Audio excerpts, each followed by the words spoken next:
최근 목포의 한 어린이집 아이들이 집단으로 잠복 결핵에 감염됐습니다. 그런데 아이는 물론 가족들이 또 다른 고통을 겪고 있습니다. 무슨 사연인지 들어봤습니다. 전남도 의회가 첫 임시회를 열고 추경 심사에 들어갔습니다. 민선 8개 집행부의 역할을 강조하며 적극적인 의정 활동을 다짐했습니다. 쌀값 걱정에 농민들의 한숨이 깊어지고 있습니다.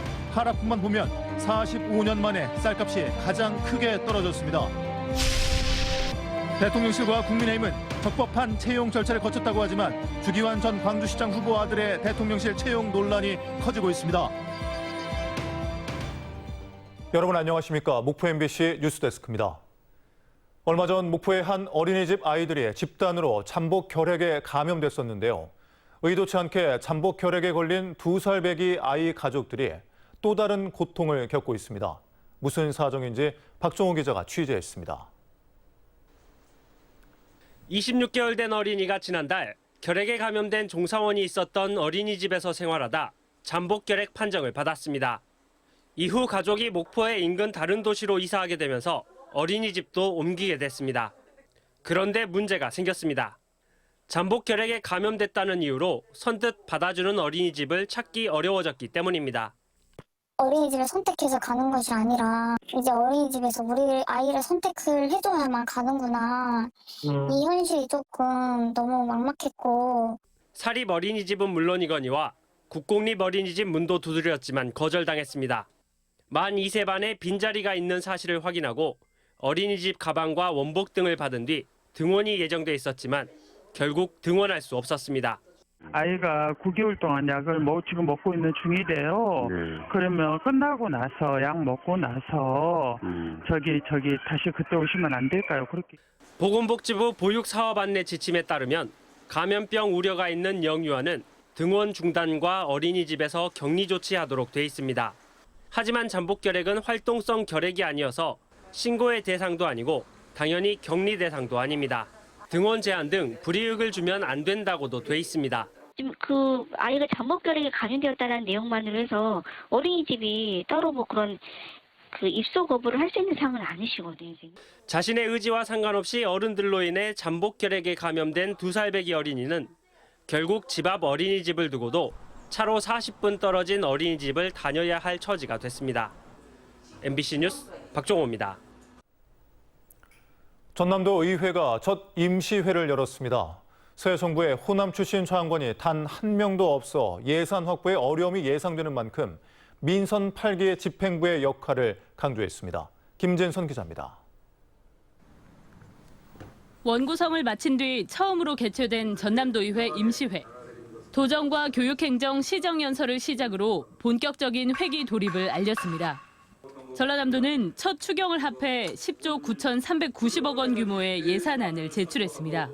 소상공인 지원과 SOC 확충, 전남 방문회 성공적 운영 등에 초점을 맞췄다고 밝혔습니다. 코로나 재확산과 러시아 우크라이나 사태 장기화 속에서 민생 안정과 지역 경제에 활력을 제고하고 전남교육청도 코로나19 장기화로 인한 교육 회복과 교육 안전망 구축을 중심으로 한 5조 5,712억 원의 추경 예산안을 제출했습니다. 지방교육 재정 교부금을 축소하겠다는 정부 방침에 대한 우려도 전하며 함께 대처해 줄 것을 요청했습니다. 학생 수가 줄어드니 예산을 줄이겠다는 방식입니다. 이런 논리라면 지방의 인구가 줄면 지방을 없앤다고 할지도 모르겠습니다. 물가와 금리, 환율 급등에 이어 쌀값 하락 등 안팎으로 위기에 처한 전라남도. 도의회는 민선 8기 4년이 매우 중요하다며 집행부의 역할을 강조했습니다. 전남이 가지고 있는 자원과 가치를 중심으로 당당하게 경쟁하고 반드시 성과를 내야 합니다. 전남도의회 임시회 첫날, 의원들은 전남 의과대 설립과 정부의 축산물 무관세 수입 결정 철회 등을 촉구하며 앞으로 4년 동안 적극적인 의정 활동을 다짐했습니다. MBC 뉴스 김진선입니다. 한편 진보당 소속 전남도 의원들이 김영록 전남지사의 시정연설에 대해 도민들에게 실질적 희망의 메시지를 주지 못했다고 논평했습니다. 오미화 박형대 도의원은 김 지사의 시정연설에는 코로나19와 경제위기로 힘들어하는 도민의 민생이 보이지 않는다며 도민이 처한 어려움을 외면한 채 전남 행복시대를 기대할 수 없다고 비판했습니다. 무안군 의회 초선 의원들이 이딴 연수로 무리를 빚고 있는 가운데 지방의회 국내 연수 개선이 시급해 보입니다. 지방의회 국내 연수는 해외 연수와 달리 연수 보고서 작성 의무가 없고 국내 연수에 대한 상세 계획 없이 연수비를 우선 책정한 뒤에 사용하는 구조여서 예산 소진을 위한 연수가 될 가능성이 높습니다. 또 자체적인 강사 선정과 교육계획 수립이 아닌 전문 업체에 연수를 위탁하는 방식으로 이루어지면서 연수지 대부분이 제주도에서 진행되고 외유성 연수 논란을 자초하고 있습니다. 민선 8기 목포시의 신규 조직을 놓고 목포시 의회가 목포시의 준비 부족을 질타했습니다. 목포시 의회는 목포시가 부시장 직속으로 만든 서남권 통합성장추진단이 하반기 예정된 조직 개편에 앞서 서두를 만큼 체계적 준비가 이루어지지 못했다고 지적했습니다. 또 단장을 빼면 팀장 2명과 주무관 1명 등 3명에 불과해 무한반도 통합과 의과대 유치 등 굵직한 현안들을 주 업무로 삼기에는 인적 구성이 취약하다고 주장했습니다.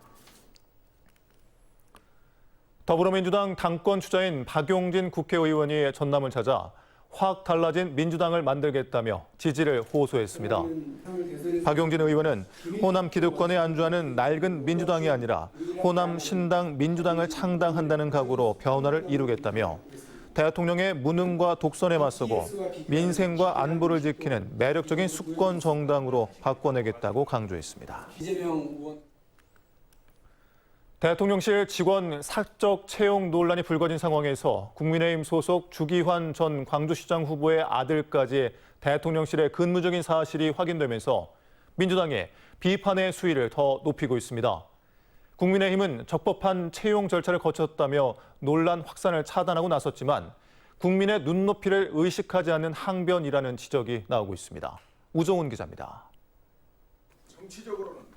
주기환 국민의힘 전 광주광역시장 후보 아들이 대통령 비서실 6급 직원으로 채용된 데 대해 민주당은 거세게 비판했습니다. 민주당은 의원총회와 원내대변인 브리핑을 통해 이번 채용 논란을 인사참사로 규정했습니다.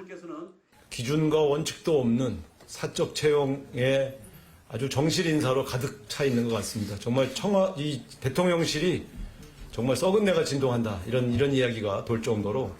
민주당은 권성동 국민의힘 대표 권한대행의 사적 채용 논란에 더해 주 전 후보 아들의 채용까지 드러났다며 윤석열 대통령이 지인의 아들들로 대통령실을 구성했다고 해도 과언이 아니라고 날을 세웠습니다.